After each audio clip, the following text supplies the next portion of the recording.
Арнольд Шварценеггер. Арнольд Шварценеггер 1947 жылы 30 шілдеде Штирия, Грац қаласының жақын орналасқан Таль ауданында дүниеге келген.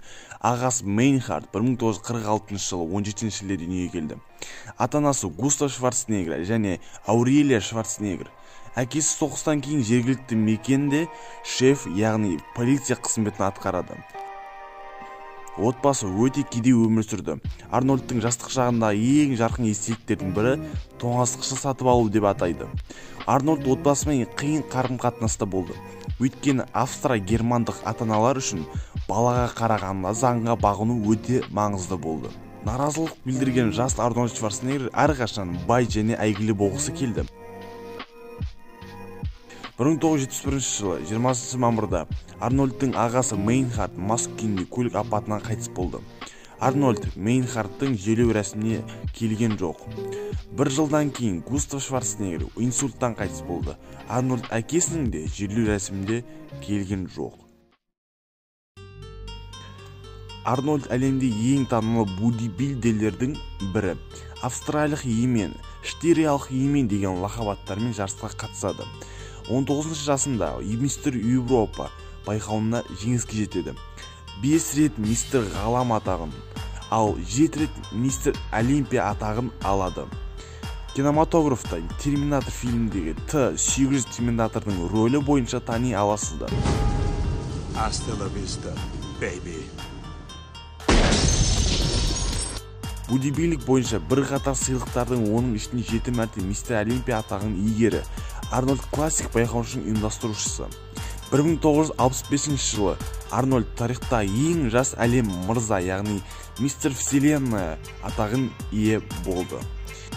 1968 жылы 25 жасында Арнольд Америкаға келеді. Арнольдтың айтуы бойынша ақшқа қоныс аудару оның 10 жасынан бастап арманы болған. Ол 1960 жылдың аяғы 1970 жылдардың басында өзінің визасының шарттарын бұзып, елде жасырын түрде жүреді. Арнольд Шварценеггер бодибилдинг мансабын 15 жасынан бастаған. Ол өзінің спорттық мансабының бастапқы кезеңінде ең басты қатесі сол кездегі жаңада таныла бастаған спорт түрі бодибилдинг туралы тәжірибе және білімі болмау деп есептейді. Жас Шварценеггер Рега Парканың өзінің кумирі деп санаған. Арнольд өзінің қазіргі заманда бодибилдинг жаңа энциклопедиясы кітабында 2 айлық жаттығу ішінде қолдары жарты дюймге, ал жалпы бұлшық еті массасы бір жылда 20 фунтқа көбейген жазады. Өзінің алғашқы Мистер Олимпия атағын алу үшін Шварценеггер небәрі 5 жыл қажет болғанын айтады.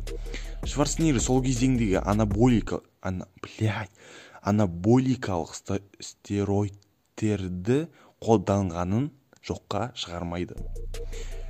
1969 жылы 1969 жылдан бастап Арнольд киноға түсе бастайды.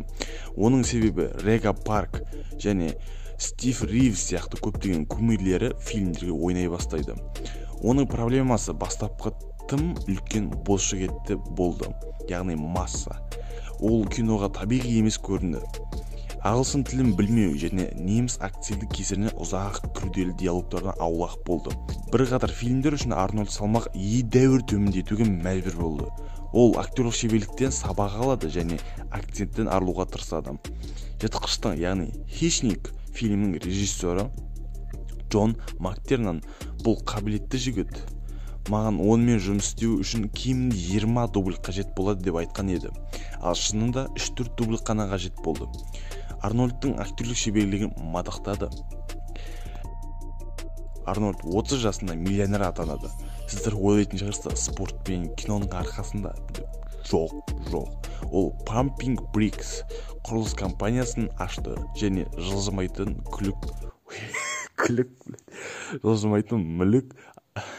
мүлікпен айналысты.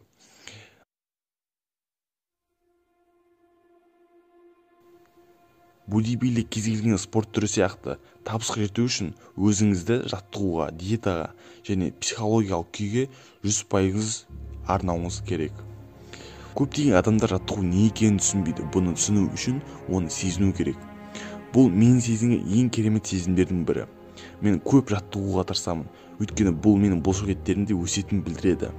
Менің бұлшықеттерім жарылғыш сәт секілді, кез келген секундта жарылып кететіндей. Өмірімдегі ең керемет сезім. Спорт залда жасап жатқан күреспен және өмірдегі күрес мықты мінезді қалыптастыруға көмектеседі. Жаттығу барысында рахат сезімді сөзбен жеткізуге өте қиын.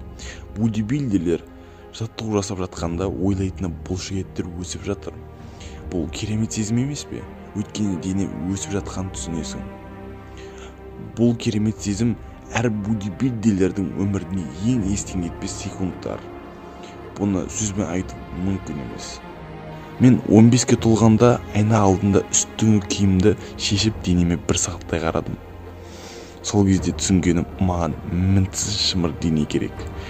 Осылайша 19 жасында мистер Европа байқауында жеңіске жетеді. 5 рет мистер ғалам атағын алады, ал 7 рет мистер Олимпия атағына ие болды. Ал сен не істедің? Диванда жата бермей тұр. Давай, тренируйся, бля. Және Арнольдтың бір айтып кеткен сөзі бар: аккаунт Тажбаев арнасына тіркеліп лайк бассаң 2 айдың ішінде качок болып кетесің. Так что тексеріп көр, лайк басып тіркеліп колокольчик басуды ұмытпа.